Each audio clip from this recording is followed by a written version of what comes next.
What's going on, guys? Phil here from Custom Offsets TV on the YouTube, and it is about time that we finally give you a build update on the F350 because it's been a couple weeks. We bought it, it's been chilling at the shop, so it's time to show you the progress. This is what we've done. Unfortunately, we've just pulled it into the hoist. It's not actually even on the hoist, it's just in the hoist, and it's stopped. We do have like 1,000 miles on it though, because we've been driving it, but it's stopped. I'm sorry.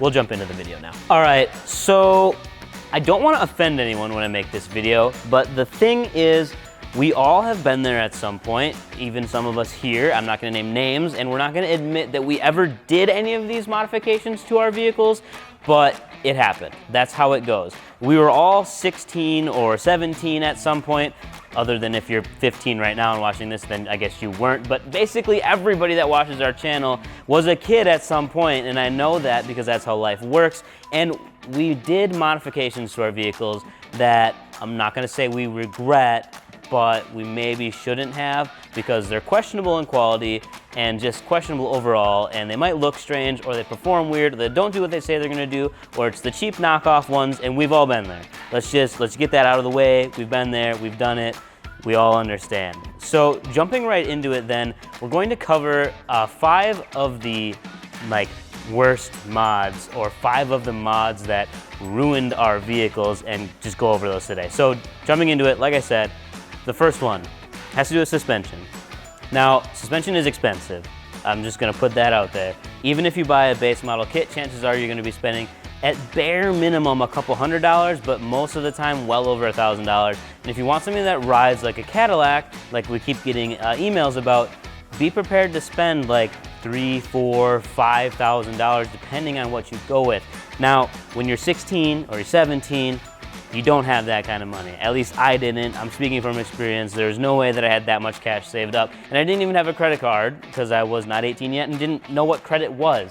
So I couldn't do that. So what everybody currently is doing in high school is cranking their keys. So on I think an 03 to 07 Classic Chevy 1500 is a great example. Torsion bar truck.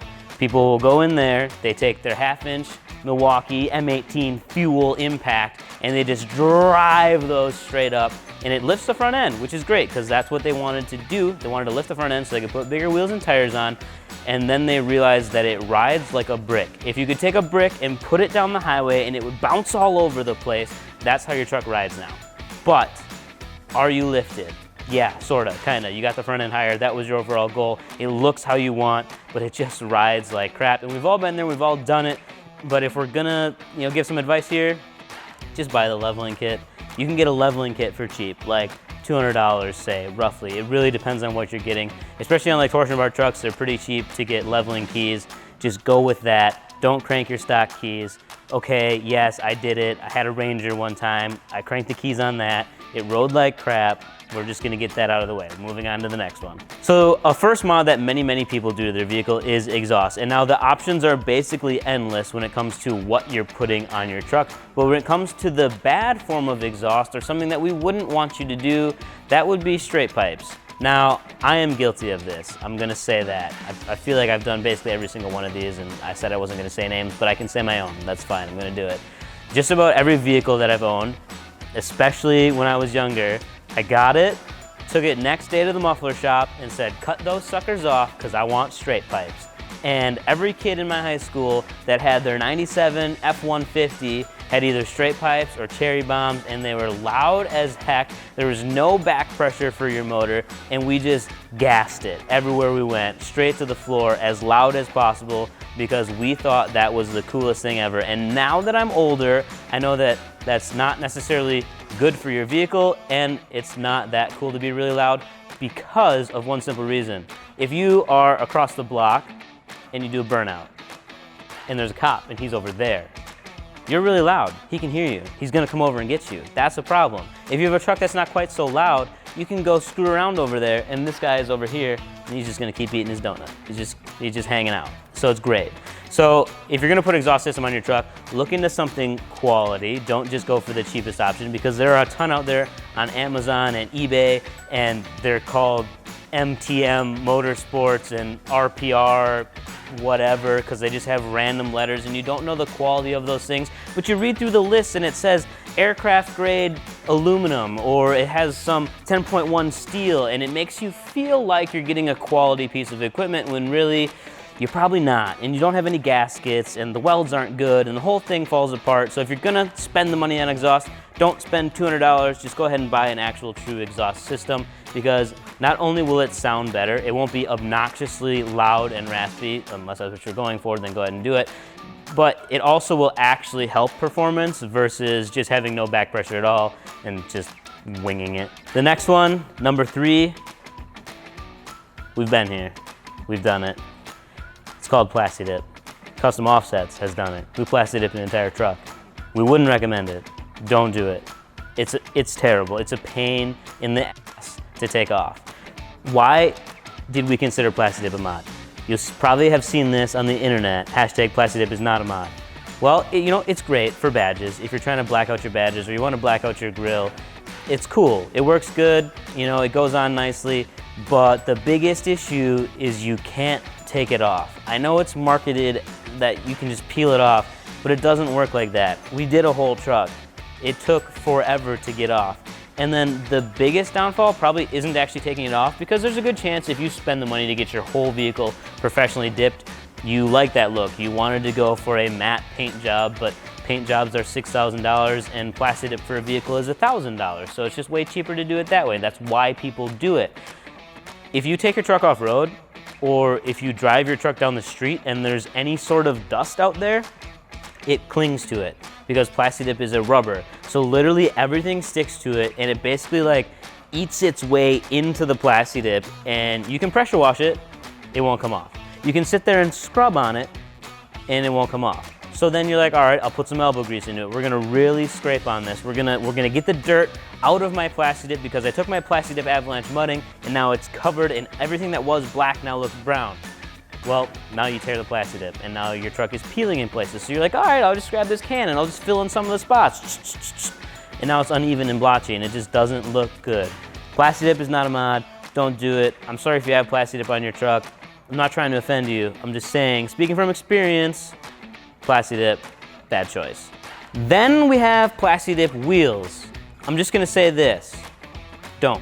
If you want new wheels, come on to CustomOffset.com, soft plug.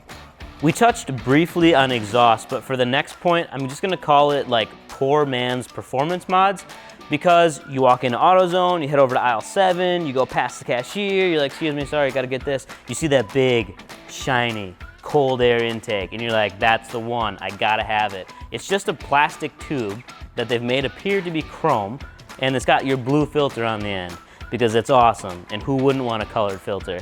But the issue with that is, that kit's like $40, and it's not actually a cold air intake, because your cone is still in the engine bay, right next to your engine, where it's super hot. So you've basically made a short ram intake or a hot air intake. It doesn't actually help the performance of your vehicle, but I can totally see why you spent the $40, because if you want the K&N kit, well, for some trucks, it's like $600, and that just seems sort of ridiculous, especially like I know the EcoBoost F-150s, if you want a true cold air intake for those trucks, it's expensive. But that's because it's moving, you know, actual working components of your vehicle so that you can get cold air into the engine, which actually does help performance, but the $40 tube that you saw on the AutoZone shelf is just not going to help you out. And that's kind of what I talked about on exhaust too. The straight pipe is not going to make your truck any faster. A true exhaust could gain some horsepower, still kind of questionable, but you really need a tune if you're going to do anything like performance related. But a lot of people get screwed over there too, because they look online and there's this guy that sells a remote tuner, and you just plug this thing in your OBD2 port and you're good to go. He charges you $100 and you're like, my truck is so fast. But it's not, because they probably just changed a couple minor things that didn't actually improve performance, and if anything, they might have hurt performance. Now, it's not to say there aren't good remote tuners out there, because we actually recently had a tune done on CO2 and it totally woke the truck up. Totally worth it. Definitely think that tuning is a good option, but just make sure you're getting a quality tune and you're not buying, you know, the eBay fan supercharger. If you've never seen one of those, maybe you weren't around when I was building vehicles, but you could literally buy a fan, and they called it an electronic supercharger, and it went between your intake and your motor, and it was just a fan. And they were like, yeah, it's gonna force air in. It's like forced induction.